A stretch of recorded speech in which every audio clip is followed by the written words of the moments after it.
ত্রয়োদশ জাতীয় সংসদের যাত্রা শুরু প্রত্যাশা নিয়ে তাকিয়ে আছে দেশের মানুষ। সূচনা বক্তব্যে প্রধানমন্ত্রী তারেক রহমান।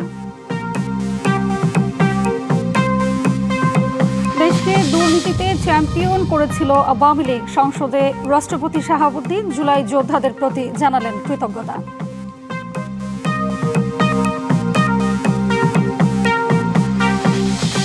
রাষ্ট্রপতি ভাষণ বর্জন করে ওয়াকআউট বিরোধীদের। আওয়ামী লীগের খুনের সহযোগীর বক্তব্যের প্রতিবাদ বললেন ডাক্তার শফিক। প্রেসিডেন্ট রাষ্ট্রের অভিভাবক হিসাবে তিনি জঘন্য অপরাধ করেছেন রাষ্ট্রের নাগরিকদের প্রতি। স্পিকার মহোদয়কে অনুরোধ জানিয়েছিলাম তাকে যেন ভাষণ দিতে দেওয়া না হয়। তারা আমাদের কথা গ্রাহ্য করেন নাই। আমরা সংক্ষুব্ধ হয়ে সংসদ থেকে বের হয়ে এসেছি। বেগম জিয়া সহ ৩১ জনের জন্য শোক প্রস্তাব। জাতীয় সংসদে তালিকায় নিজামী, মুজাহিদ, সাইদি সহ যুদ্ধাপরাধে দণ্ডিত ৭ জন।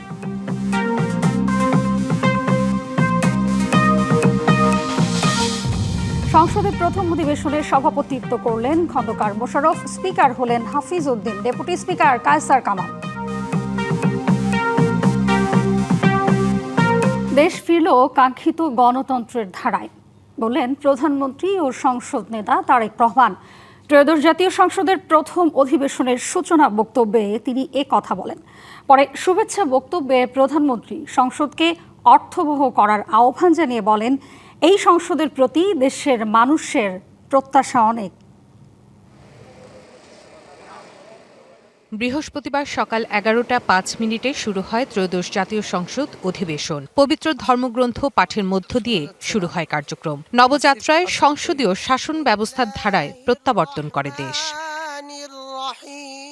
নির্ধারিত সময়ে উপস্থিত হন প্রধানমন্ত্রী তারেক রহমান, সংসদ সদস্যসহ আমন্ত্রিত অতিথিরা। স্পিকারহীন সংসদের কার্যক্রম শুরু হয় প্রধানমন্ত্রীর সূচনা বক্তব্য দিয়ে। ১.৫ দশকের ফ্যাসিবাদী এবং তাবেদারি শাসন শোষণের পর জনগণের ভোটে জাতীয় সংসদের কার্যক্রম শুরু হতে যাচ্ছে।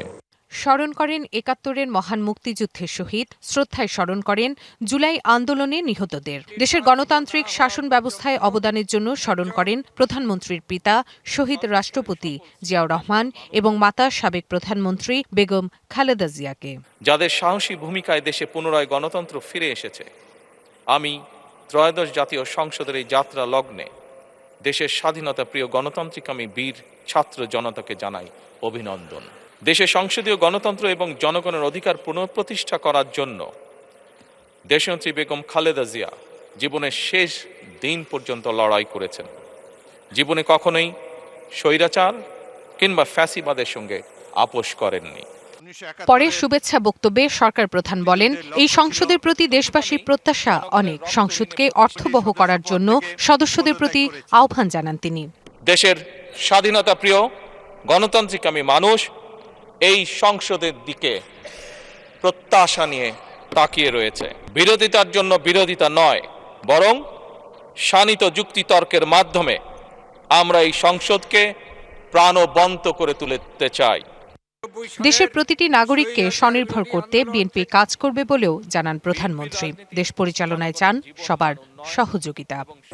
এই মহান জাতীয় সংসদে সকল দলের নির্বাচিত প্রতিজন সংসদ সদস্যের সমর্থন এবং সহযোগিতা আশা করি।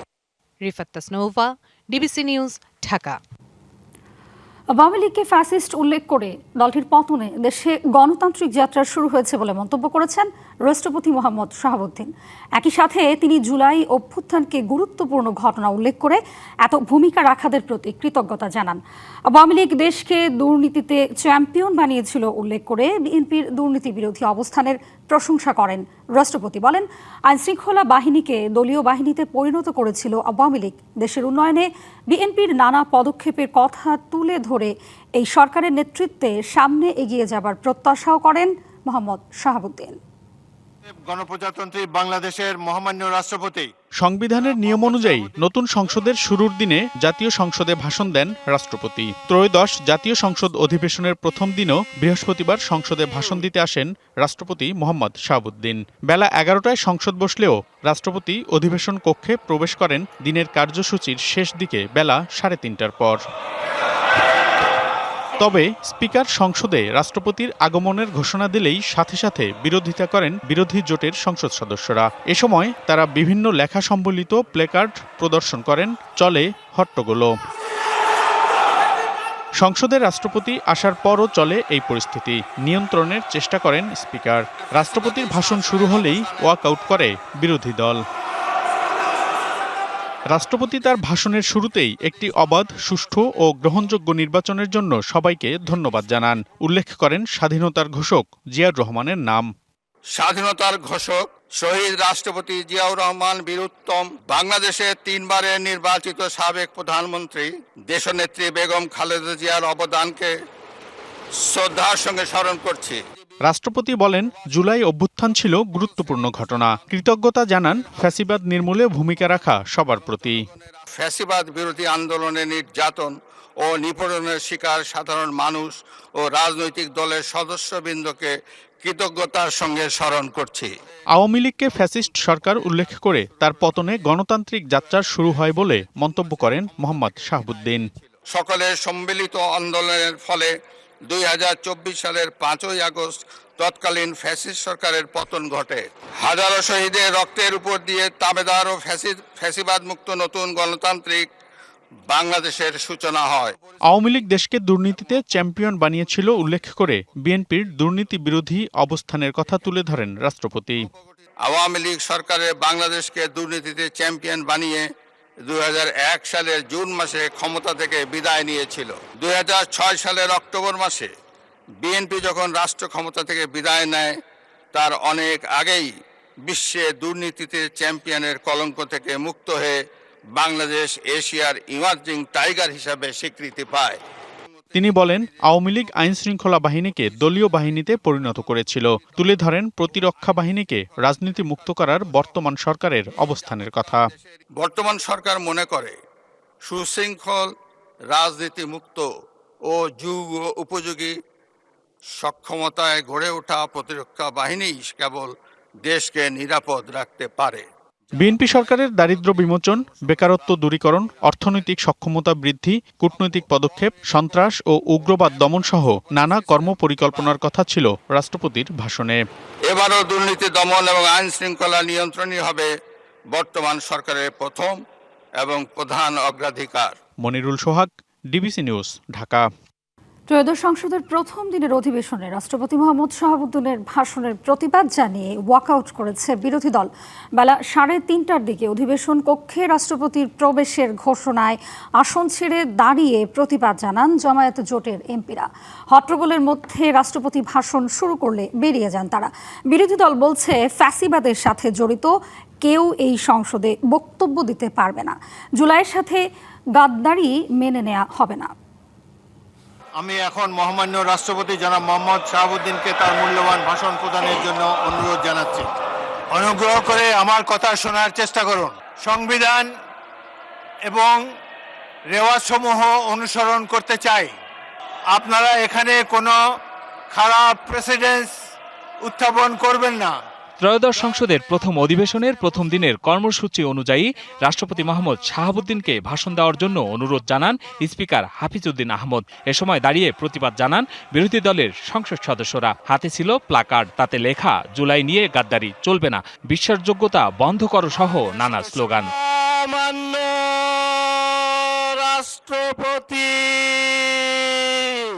এর মধ্য দিয়েই সংসদের অধিবেশনে ঢোকেন রাষ্ট্রপতি। হইচইয়ের মধ্যেই শুরু করেন বক্তব্য। এরপর ওয়াকআউট করে বিরোধী দল। সাংবাদিকবৃন্দ, আপনাদের সবাইকে জানাই আন্তরিক অভিনন্দন ও শুভেচ্ছা। বাইরে এসে বিরোধী দলীয় নেতা ডাক্তার শফিকুর রহমান বলেন, আওয়ামী লীগের সময়ে খুনের সহযোগী ছিলেন রাষ্ট্রপতি। বিরোধিতার পরও সংসদে তিনি বক্তব্য দেওয়ায় বেরিয়ে এসেছেন তারা। আগামীতে সংসদে কোনো অন্যায় মেনে নেওয়া হবে না।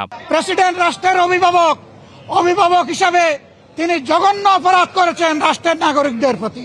স্পিকার মহোদয়কে অনুরোধ জানিয়েছিলাম তাকে যেন ভাষণ দিতে দেওয়া না হয়। তারা আমাদের কথা গ্রাহ্য করেন নাই। আমরা সংক্ষুব্ধ হয়ে সংসদ থেকে বের হয়ে এসেছি। আগামীতে এই সংসদে কোনো অন্যায়কে আমরা বরদাস্ত করব না এবং মেনে নেব না। এর আগে সংসদে তিনি বলেন, জুলাইয়ের রক্তের উপর দাঁড়ানো এই সংসদ যেন কারো চরিত্র হরণের কেন্দ্রবিন্দু না হয়। বেশিরভাগ সময় ফ্যাসিজমের কবলে পড়ে এই সংসদ ছিল অনেকটা দামি সংসদ, অকার্যকর। আমরা অতীতের সংসদগুলোতে দেখেছি এখানে দেশের মানুষের কল্যাণ বিবেচনায় আলোচনা না হয়ে মানুষের চরিত্র হননের জন্য এখানে বিপুল সময় ব্যয় করা হয়েছে। আমি আপনাকে বিনীতভাবে অনুরোধ করব, এই সংসদ যেন কারো চরিত্র হননের কেন্দ্রে পরিণত না হয়। আপনার কাছ থেকে কেউ সামান্যতম সুযোগও যেন এই ব্যাপারে না পায়। শোক প্রস্তাবের উপর আলোচনায় অংশ নেন বিরোধী দলের সংসদ সদস্যরা। এতে প্রস্তাব করেন মতিউর রহমান নিজামী, আলী আহসান, মোহাম্মদ মুজাহিদ, ওসমান হাদি, আবরার ফাহাদ সহ আরও কয়েকজনের নাম। ফ্যাসিবাদ ও এর দোসরমুক্ত সংসদের প্রত্যাশা জানান তারা। আমাদের জুলাই গণ অভ্যুত্থানের অকুতোভয়ী সাহসী যোদ্ধা শরীফ ওসমান বিন হাদি, শরীফ ওসমান হাদির নাম শোক প্রস্তাবের জন্য আমরা প্রস্তাবিত করছি। ভারতীয় আধিপত্যবাদ বিরোধী লড়াইয়ের অন্যতম প্রতীক শহীদ আবরার ফাহাদের নাম আমরা প্রস্তাব করছি এবং ভারতীয় আধিপত্যবাদ বিরোধী লড়াইয়ের অন্যতম আরেকটি প্রতীক শহীদ ফেলানী খাতুনের নাম আমরা প্রস্তাব করছি। Hasan Al Mamun, DBC news, Dhaka. ত্রয়োদশ সংসদের প্রথম অধিবেশনের শোক প্রস্তাবের আলোচনায় সংসদ সদস্যরা সাবেক প্রধানমন্ত্রী বেগম খালেদা জিয়ার অবদানের কথা উল্লেখ করে তার শূন্যতার অনুভূতি প্রকাশ করেন। এছাড়াও সংসদীয় গণতন্ত্র পুনরুদ্ধারে সাবেক রাষ্ট্রপতি শহীদ জিয়াউর রহমানের অবদান স্মরণ করেন। এ সময় শোক প্রস্তাবে যুক্ত করা হয় ৭১-এর যুদ্ধাপরাধে দণ্ডিত জামায়াতে ইসলামীর ৬ জন এবং বিএনপির এক নেতার নাম। ফ্যাসিস্ট আমলে সংসদকে আলোচনার কেন্দ্রবিন্দু না করে একদলীয় সার্কাসে পরিণত করা হয় বলেও অভিযোগ করেন সরকার দলীয় সংসদ সদস্যরা। অনুসারী এখন শোক প্রস্তাব। বৃহস্পতিবার ত্রয়োদশ সংসদের প্রথম অধিবেশনে দিনের কর্মসূচি অনুযায়ী প্রয়াত সাবেক প্রধানমন্ত্রী বেগম খালেদা জিয়া, সাবেক মন্ত্রী মতিয়া চৌধুরী সহ ৩১ জনের স্মরণে সংসদে শোক প্রস্তাব উত্থাপন করেন নবনির্বাচিত স্পিকার হাফিজউদ্দিন আহমেদ বীর বিক্রম। দেশনেত্রী বেগম খালেদা জিয়াকে গভীর শ্রদ্ধার সাথে স্মরণ করছে। শোক প্রস্তাব ও শহীদ জুলাই যোদ্ধাদের নিয়ে আলোচনা করেন সংসদ সদস্যরা। জুলাই শহীদদের রক্তের ঋণে সারা বাংলাদেশের মানুষ এই সংসদ আবদ্ধ। এই সংসদকে জুলাই শহীদদের রক্তের ঋণকে ধারণ করে তাদের আকাঙ্ক্ষাকে পূরণ করতে হবে। এই জুলাই বিপ্লবের প্রতি কৃতজ্ঞ সারা জাতি। এই জুলাই বিপ্লব যারা সংগঠিত হয়েছে তারা ইতিহাসের পাতায় মহাবীর হিসেবেই অন্যান্য বীরদের মতো তাদের স্থান থাকবে। সাবেক প্রধানমন্ত্রী বেগম খালেদা জিয়ার অবদানের কথা উল্লেখ করে তার শূন্যতার কথাও বলেন অনেকে। আজকে জাতীয়তাবাদী শক্তি যেখানে দাঁড়ানো, মৃত দেশনেত্রী খালেদা জিয়া জীবিত খালেদা জিয়ার চেয়ে অনেক বেশি পাওয়ারফুল, অনেক বেশি শক্তিশালী। দেশনেত্রী বেগম খালেদা জিয়া বাংলাদেশের গণতন্ত্রের প্রতীক। স্বাধীনতা উত্তর প্রজন্মের আমাদের অনেকেরই তাকে দেখে বড় হবার সুযোগ হয়েছিল।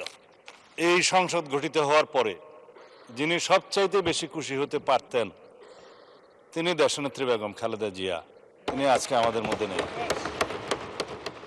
এছাড়া সংসদীয় গণতন্ত্র পুনরুদ্ধারে শহীদ রাষ্ট্রপতি জিয়াউর রহমানের অবদান স্মরণ করেন এমপিরা।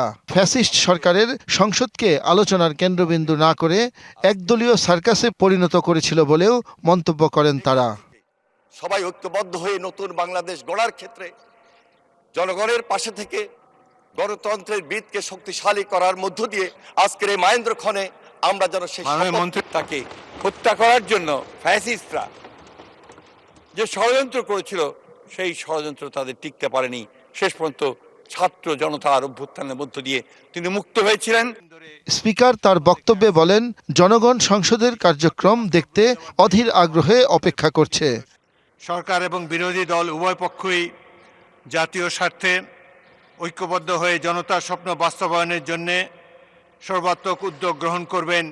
1 মিনিট নীরবতা, তারপর মোনাজাত। আলোচনার পর সংসদ সদস্যরা দাঁড়িয়ে 1 মিনিট নীরবতা পালন করেন। এরপর দোয়া ও মোনাজাত করেন ধর্মমন্ত্রী।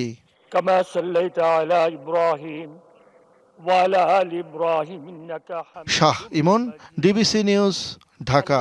ত্রয়োদশ জাতীয় সংসদের স্পিকার নির্বাচিত হলেন অবসরপ্রাপ্ত মেজর হাফিজ উদ্দিন আহমেদ বীর বিক্রম, আর ডেপুটি স্পিকার হয়েছেন ব্যারিস্টার কায়সাল কামার। ডক্টর খন্দকার মোশাররফ হোসেনের সভাপতিত্বে অনুষ্ঠিত প্রথম অধিবেশনে তারা নির্বাচিত হলেন। অধিবেশনের শুরুতেই সংসদ নেতা তারেক রহমান বাংলাদেশের প্রথম গণপরিষদের অধিবেশনের সভাপতি আব্দুর রশিদ তর্ক বাগিশের উদাহরণ টেনে ডক্টর মোশাররফের নাম প্রস্তাব করেন, যা সমর্থন করেন মির্জা ফখরুল ইসলাম আলমগীর, সমর্থন জানায় বিরোধী দলও। পরে ডক্টর খন্দকার মোশাররফ হোসেন স্পিকার হিসেবে হাফিজ উদ্দিনের নাম প্রস্তাব করলে কণ্ঠ ভোটে তা পাশ হয়। পরে ডেপুটি স্পিকার হিসেবে কায়সার কামালের নাম প্রস্তাব করা হলে সেটিও কণ্ঠ ভোটে পাশ হয়। এরপর স্পিকার ও ডেপুটি স্পিকারকে শপথ পড়ান রাষ্ট্রপতি মোহাম্মদ শাহাবুদ্দিন। বিতর্কিত নির্বাচন, একতরফা সরকার আর গৃহপালিত বিরোধী দলের কারণে প্রায় অকার্যকর ছিল জাতীয় সংসদ। জুলাই গণঅভ্যুত্থানের পর ক্ষমতার পালা বদলে অন্তর্বর্তী সরকারের পথ পেরিয়ে নির্বাচনের মাধ্যমে ২০ মাস পর শুরু হলো কাঙ্ক্ষিত ত্রয়োদশ জাতীয় সংসদের যাত্রা। আর এতে দীর্ঘদিন পর প্রাণ ফিরেছে সংসদে। প্রথম অধিবেশনের প্রথম দিন স্পিকার, ডেপুটি স্পিকার নির্বাচন, রাষ্ট্রপতির ভাষণ সহ ছিল ৭টি বিষয়। ফাল্গুনের নরম বাতাস, সঙ্গে রৌদ্রকরজ্জ্বল আকাশ, যার ছায়ায় আরও বেশি ঝকঝকে সংসদের সবুজ চত্বর, নতুন এক রাজনৈতিক আভা। দেশে সংসদীয় গণতন্ত্র এবং জনগণের অধিকার পুনঃপ্রতিষ্ঠা করার জন্য যে আভার পুরো স্ফুলিঙ্গ দিয়েই শুরু নতুন সংসদের প্রথম অধিবেশন, যেখানে রচিত হবে মানুষের মর্যাদা, ন্যায় বিচার, আশাহীনের আশা আর সমতার কথা। এমন প্রয়াসেই সংসদ নেতা ও প্রধানমন্ত্রী তারেক রহমানের বক্তব্য শুরু। দেশে আজ থেকে আবারও সেই কাঙ্ক্ষিত সংসদীয় গণতন্ত্রের যাত্রা শুরু হলো। স্পিকার না থাকায় সরকারি দলের জ্যেষ্ঠ সংসদ সদস্য ডক্টর খন্দকার মোশাররফ হোসেনকে সভাপতি করে শুরু হয় সংসদের কার্যক্রম। জনাব হাফিজ উদ্দিন আহমদ বীর বিক্রম কে স্পিকার পদে নির্বাচিত হয়েছে বলে ঘোষণা করা যেতে পারে। এরপর হাফিজ উদ্দিন আহমদকে স্পিকার আর কায়সার কামালকে ডেপুটি স্পিকার নির্বাচন করা হয়। পরে কিছু সময়ের জন্য অধিবেশন মুলতবি করে বিদায় নেন খন্দকার মোশাররফ হোসেন। আজকের জাতীয় সংসদ হবে সকল রাজনৈতিক কর্ম এবং রাজনৈতিক এবং প্রশাসনিক কর্মকাণ্ডের প্রাণকেন্দ্র। এরপর সংসদীয় কমিটির সভাপতি মণ্ডলীর সদস্যদের মনোনয়ন দেয়া হয়। ত্রয়োদশ জাতীয় সংসদের প্রথম অধিবেশনের জন্য মনোনীত সভাপতি মণ্ডলীর নাম অগ্রবর্তীতা অনুসারে ঘোষণা করছি। প্রয়াত প্রধানমন্ত্রী বেগম খালেদা জিয়া, ভারতের সাবেক প্রধানমন্ত্রী মনমোহন সিং, পোপ ফ্রান্সিস, ইরানের সর্বোচ্চ ধর্মীয় নেতা আয়াতুল্লাহ আলী খামেনি সহ বিশিষ্ট ব্যক্তিদের স্মরণে শোক প্রস্তাব গ্রহণ করা হয়। এই সংসদ দেশনেত্রী বেগম খালেদা জিয়াকে গভীর শ্রদ্ধার সাথে স্মরণ করছে। প্রথম অধিবেশনে অন্তর্বর্তী সরকারের সময় জারি করা ১৩৩টি অধ্যাদেশ সংসদে উত্থাপন করেন আইন, বিচার ও সংসদ বিষয়ক মন্ত্রী মোহাম্মদ আসাদুজ্জামান। মহামান্য রাষ্ট্রপতি কর্তৃক জারিকৃত ১৩৩টি অধ্যাদেশ গণপ্রজাতন্ত্রী বাংলাদেশের সংবিধানের অনুচ্ছেদ ৯৩ দফা ২ ও ৪ এর বিধান অনুযায়ী এই মহান সংসদে উপস্থাপনের জন্য আপনার অনুমতি প্রার্থনা করছি। এর মধ্যে আছে জুলাই অভ্যুত্থানে অংশগ্রহণকারীদের ফৌজদারি দায়মুক্তি সংক্রান্ত অধ্যাদেশ। এসব যাচাই বাছাই করে সংসদে সুপারিশ দিতে গঠন করা হয় বিশেষ কমিটি। প্রাণ দিয়েছে পরে জনপ্রশাসন প্রতিমন্ত্রী আব্দুল বারী সরকারি কর্ম কমিশনের ২০২৪ সালের বার্ষিক প্রতিবেদন সংসদে উপস্থাপন করেন। যারা এই প্রস্তাবের পক্ষে আছেন তারা হা বলুন, যারা এই প্রস্তাবের বিপক্ষে আছেন তারা না বলুন। প্রথম দিনের অধিবেশনে গঠন করা হয়েছে কার্য উপদেষ্টা সহ 5টি সংসদীয় কমিটি। আমি এখন মহামান্য রাষ্ট্রপতি জনাব মোহাম্মদ শাহাবুদ্দিনকে তার মূল্যবান ভাষণ প্রদানের জন্য অনুরোধ জানাচ্ছি। অনুগ্রহ করে আমার কথা শোনার চেষ্টা করুন। প্রিন্ট এবং ইলেকট্রনিক মিডিয়ার সম্মানিত সাংবাদিক বৃন্দ, আপনাদের সবাইকে জানাই আন্তরিক অভিনন্দন ও শুভেচ্ছা। তবে উত্তাপ ছড়ায় দিনের কর্মসূচির শেষ দিকে। সংসদে রাষ্ট্রপতি মোহাম্মদ শাহাবুদ্দিনের ভাষণের সময় হট্টগোল করে বেরিয়ে যান জামায়াত জোটের এমপিরা। মাননীয় সদস্যবৃন্দ, মহামান্য রাষ্ট্রপতি এখন সংসদ কক্ষ থেকে প্রস্থান করছেন। ২৪-এর গণঅভ্যুত্থানে আওয়ামী লীগ সরকারের পতনের আগে সবশেষ সংসদ অধিবেশন শেষ হয় ২০২৪ সালের ৩রা জুলাই। সেটি ছিল বাজেট অধিবেশন। এরপর ছাত্র জনতার তুমুল আন্দোলনে শেখ হাসিনা সরকারের পতন ঘটে। অন্তর্বর্তী সরকার সংস্কার কাজ এগিয়ে নেওয়ার পর ১২ই ফেব্রুয়ারি একই সাথে হয় ত্রয়োদশ সংসদ নির্বাচন ও গণভোট। নিরঙ্কুশ সংখ্যাগরিষ্ঠতা নিয়ে জয় পেয়ে সরকার গঠন করে বিএনপি। একদিকে এবারের জাতীয় সংসদ নেতা এবং বিরোধী দলীয় নেতাসহ যারা সংসদ সদস্য নির্বাচিত হয়েছেন তাদের মধ্যে ৭৬% নতুন। অন্যদিকে জুলাই আন্দোলনের প্রেক্ষাপটেই মূলত এই সংসদ, যে কারণে এই সংসদকে ব্যতিক্রমী সংসদ বলা হচ্ছে। আবার গণভোটের পরিপ্রেক্ষিতে আছে সংস্কার ইস্যু, আলোচনা হবে, বিতর্ক হবে। সর্বোপরি সকল সমস্যা সমাধানের কেন্দ্রবিন্দু হবে এই ত্রয়োদশ জাতীয় সংসদ, এমনটাই চাওয়া সবার। Anwar Hossain, DBC news, Dhaka. দেশ ও জাতি বর্তমান সরকারের হাত ধরে গণতান্ত্রিক পথে এগিয়ে যাবে এমন প্রত্যাশা করেছেন সেনাপ্রধান জেনারেল ওয়াকারুজ্জামান। সন্ধ্যায় যুদ্ধাহত বীর মুক্তিযোদ্ধাদের সম্মানে আয়োজিত এক ইফতার অনুষ্ঠানে তিনি এই কথা বলেন। গত 18 মাস ধরে আমরা একটা বিশেষ সময় পার করেছি এবং সেনাবাহিনী দেশের শান্তি শৃঙ্খলা রক্ষার কাজে নিয়োজিত ছিল। আমরা অত্যন্ত সুন্দর ভবিষ্যৎ কামনা করছি। এখন একটা গণতান্ত্রিক প্রক্রিয়া আমরা চলে গেছি। নতুন সরকার আজকে প্রথম সেশন ছিল, এখানে সব সরকার এবং বিরোধী দলরা ছিল। একটা প্রাণবন্ত সংসদ দেখতে পেলাম। বাগেরহাটের রামপালে নৌবাহিনীর বাস ও বরযাত্রীবাহী মাইক্রোবাসের সংঘর্ষে নিহত বেড়ে দাঁড়িয়েছে 14 জনে। নিহতদের মধ্যে বর-কনে সহ একই পরিবারের 12 জন। নৌ সদস্য সহ অন্তত 5 জন আহত হওয়ায় নিহতের সংখ্যা বাড়তে পারে বলে আশঙ্কা করা হচ্ছে। কিছুক্ষণ আগেও ছিল বিয়ের আনন্দ, আত্মীয় স্বজনের হাসি আর শুভকামনায় ভরা মুহূর্ত, কিন্তু হঠাৎই সেই আনন্দ বদলে যায় শোকে। নতুন জীবনের স্বপ্ন, ভবিষ্যতের পরিকল্পনা সবকিছুই ম্লান সড়ক দুর্ঘটনায়। বাগেরহাটের খুলনা মংলা মহাসড়কের গোনাই ব্রিজ এলাকায় বিকেলে নৌবাহিনীর বাস ও বরযাত্রীবাহী মাইক্রোবাসের সংঘর্ষে ধূসর হয়ে যায় পরিবারটির সব স্বপ্ন। বরকনে সহ ঘটনাস্থলেই মৃত্যু হয় 12 জনের। নিহত 9 জনের মরদেহ খুলনা মেডিকেল কলেজ হাসপাতালে নেওয়া হয়েছে। বাকি 4 জনের মরদেহ রামপাল স্বাস্থ্য কমপ্লেক্সে। নৌ সদস্য সহ আহত অন্তত 5 জনের চিকিৎসা চলছে। কিন্তু যে হাইএক্স গাড়িটা ছিল এটা অত্যন্ত বিধ্বস্ত অবস্থায় ছিল, তো আমি প্রথমেই ধারণা করে নিয়েছিলাম যে ওই গাড়ির ভিতরে কোনো মানুষ জীবিত আছে কিনা। আফারা মাইক্রোবাসে ছিল, আর ওই দিক থেকে বেলাই ব্রিজ নামক স্থানে এই ঘটনাটা ঘটছে। গাড়ির ভিতরে যারা ছিল তারা সবাই মারা গেছে। ওই সময় যারা আর কি মারা গেছেন ওনাদের কোনো স্বজন আমরা খুঁজে পাই নাই। সব ব্রড ডেথ ওইখানেই মারা গেছে, স্পট ডেথ ওইখান থেকে আমাদের এখানে নিয়ে আসছে। নিহতরা সবাই মোংলার বাসিন্দা। নৌবাহিনীর বাসটি খুলনার দিকে যাচ্ছিল আর বরযাত্রীবাহী মাইক্রোবাসটি ছিল মোংলা অভিমুখে। DBC news desk. এ বিষয়ে আরো জানাতে খুলনা মেডিকেল কলেজ হাসপাতাল থেকে যুক্ত হচ্ছেন সহকর্মী আমিরুল ইসলাম। আমিরুল, জানাবেন যে আমরা যতদূর জানি যে নিহতের সংখ্যা আরো বাড়তে পারে, তো এই মুহূর্তে যারা আশঙ্কাজনক অবস্থায় রয়েছে তাদের অবস্থা কি এবং মোট নিহতের সংখ্যা আসলে কত?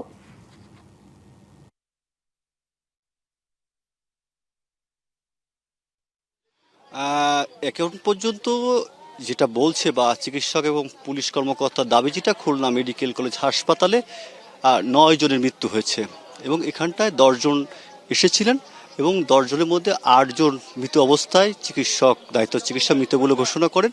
পরবর্তীতে 2 জন চিকিৎসাধীন অবস্থায় 1 জনের মৃত্যু হয়। এ নিয়ে খুলনা মেডিকেল কলেজ হাসপাতালে মৃত্যুর সংখ্যা দাঁড়িয়েছেন 9 জন এবং এখানটায় একজনের যে গুরুতর আহত যিনি এক নারী রয়েছেন তিনি কিন্তু চিকিৎসাধীন চলছেন। এবং এখানটা আর একটা বিষয় থাকছে, বিশেষ করে আমি দেখেছি যে এই স্থানটি মর্গেই কিন্তু যে নিহত যে মরদেহ সে রাখা রয়েছে এবং এখানটায় কিন্তু যে আইনগত যে প্রক্রিয়া, বিশেষ করে যে সুরথাল রিপোর্ট, সেই রিপোর্ট তৈরি হচ্ছে এবং এখানকার যে সোনাডাঙ্গার যে ভারপ্রাপ্ত কর্মকর্তা সে কথা বলেছে, তিনি কিন্তু জানিয়েছেন যে বিশেষ করে যে এই যে 9 জনের যে সুরথাল রিপোর্ট শেষে আইনগত প্রক্রিয়া সম্পন্ন শেষে নির্দিষ্ট জেলা ম্যাজিস্ট্রেট অথবা পুলিশ নির্দেশনা অনুযায়ী কিন্তু হয়তোবা স্বজনদের কাছে রাতেই যে মরদেহ সেই মরদেহগুলো হস্তান্তর করা হবে। এবং এখানে থাকছে যে 2টি পরিবার না 3টি পরিবারের, বিশেষ করে মেয়ের পক্ষে বা বউয়ের পক্ষের পরিবারের 4 জন মারা গেছে এবং বরের পক্ষে মারা গেছে 5 জন এবং একজন চালক রয়েছেন এবং যার মধ্যে বলা যায় যে এখন যে 2টি পরিবারের 9 এবং একজন চালক রয়েছে। যার কারণে দেখেছি এই স্থানটায় যে বিশেষ করে বিয়ের পরে যে দাম্পত্য জীবন শুরু হওয়ার আগেই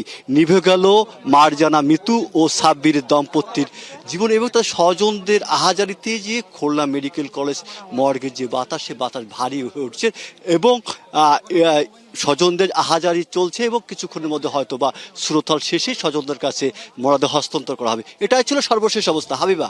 জি, আমিরুল জানাচ্ছিলেন খুলনা মেডিকেল থেকে।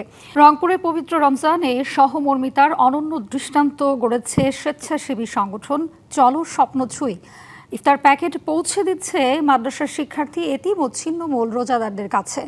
মানবিক এই উদ্যোগে প্রতিদিন উপকৃত হচ্ছেন 150 থেকে 200 শতাধিক রোজাদার। নিজ হাতে ইফতার সামগ্রীর প্যাকেট তৈরি করছেন স্বেচ্ছাসেবী সংগঠন চলো স্বপ্ন ছুঁয়ের একদল তরুণ। তারপরেই ছুটে যাচ্ছেন মাদ্রাসা, এতিমখানা কিংবা ছিন্নমূল মানুষের কাছে। দেওয়াটা তো সওয়াবের কাজ। আমাদের যে আজকে ইফতার দিল চলো সফরসি থেকে, তাদের সকলের জন্য আমরা দোয়া করব। প্রতিটি ইফতার বক্সে থাকছে খেজুর, ফল, ছোলা, মুড়ি সহ বিভিন্ন ধরনের খাবার। এরা মাঝে মাঝে প্রায় সময় আমাদের খোঁজ খবর নেয়। এরা যে কাজটা করে যাচ্ছে, এটা আমি মনে করি যে আল্লাহর রহমতে এটা অনেক একটা সংগ্রাম এবং সওয়াবের কাজ। 2018 সালে কয়েকজন তরুণের উদ্যোগে যাত্রা শুরু হয় সংগঠনটির। সময়ের সঙ্গে এটি হয়ে উঠেছে রংপুরের পরিচিত একটি স্বেচ্ছাসেবী প্ল্যাটফর্ম। আমরা প্রতিদিন প্রায় 100 থেকে 150-এর কাছাকাছি অ্যাপ্রক্সিমেট ইফতার দিয়ে আসতেছি। বিভিন্ন দিন আমরা 2-3টা করে মাদ্রাসায় যাচ্ছি। কোনো দিন যদি আমাদের ফান্ডিং ভালো হয় তাহলে সেদিন আমরা এরও অধিক মাদ্রাসায় যাওয়ার চেষ্টা করতেছি। রমজান ছাড়াও শীতবস্ত্র বিতরণ, ত্রাণ সহায়তা, শিক্ষা উপকরণ, ফ্রি মেডিকেল ক্যাম্প এবং জাকাত ভিত্তিক পুনর্বাসন কার্যক্রমের মাধ্যমে ইতিমধ্যেই 2 শতাধিক পরিবারকে স্বাবলম্বী হতে সহায়তা করেছে সংগঠনটি। Majed Masud, DBC news, Rangpur. মধ্যপ্রাচ্যে যুক্তরাষ্ট্রের সামরিক ঘাঁটিগুলো অবিলম্বে বন্ধ না করলে হামলা অব্যাহত থাকবে বলে হুঁশিয়ারি দিয়েছেন ইরানের নতুন সর্বোচ্চ নেতা মোজতবা খামেনি। অজ্ঞাত স্থান থেকে দেয়া মোজতবা খামেনির আনুষ্ঠানিক ভাষণ প্রচার করে ইরানি রাষ্ট্রীয় টেলিভিশন, যেখানে তিনি আরও বলেন প্রতিবেশী দেশগুলোর সাথে বন্ধুত্ব বজায় রাখতে চায় তেহরান। এছাড়া ভাষণে তিনি জাতীয় ঐক্যের আহ্বান জানিয়েছেন। খামেনি আরও জানান হরমুজ প্রণালী বন্ধই থাকবে। ইরানের সর্বোচ্চ নেতা আর ভাষণে মিনাব শহরে স্কুলে যুক্তরাষ্ট্র ইসরায়েলের হামলায় নিহত মেয়েদের কথা স্মরণ করেন এবং যুদ্ধে নিহতদের শহীদ আখ্যা দিয়ে তাদের রক্তের প্রতিশোধ নেয়ার দৃঢ় প্রত্যয় ব্যক্ত করেন। মধ্যপ্রাচ্যে যুক্তরাষ্ট্রের সব ঘাঁটি এখনই বন্ধ করতে হবে, না হলে এসব ঘাঁটিতে হামলা চালানো হবে। আমরা কোনোভাবেই প্রতিবেশীদের সঙ্গে শত্রুতা চাই না। সবকিছুর পরও আমাদের নিজেদের ঐক্যবদ্ধ রাখতে হবে। আপাতত হরমুজ প্রণালী বন্ধ রাখবো, যা শত্রুদের ওপর চাপ সৃষ্টি করবে। আক্রমণের মুখেও আমাদের সেনাবাহিনী ইরানকে বিভক্ত হওয়া থেকে রক্ষা করেছে, তাদের আমি ধন্যবাদ জানাই। ডিবিসি সংবাদে এই ছিল এখনকার মতন। ডিবিসি নিউজের সংবাদগুলো পড়তে ভিজিট করুন dbcnews.tv আর ভিজিট করুন ডিবিসি নিউজের ফেসবুক পেজ এবং ইউটিউব চ্যানেলে। ডিবিসির সঙ্গেই থাকুন।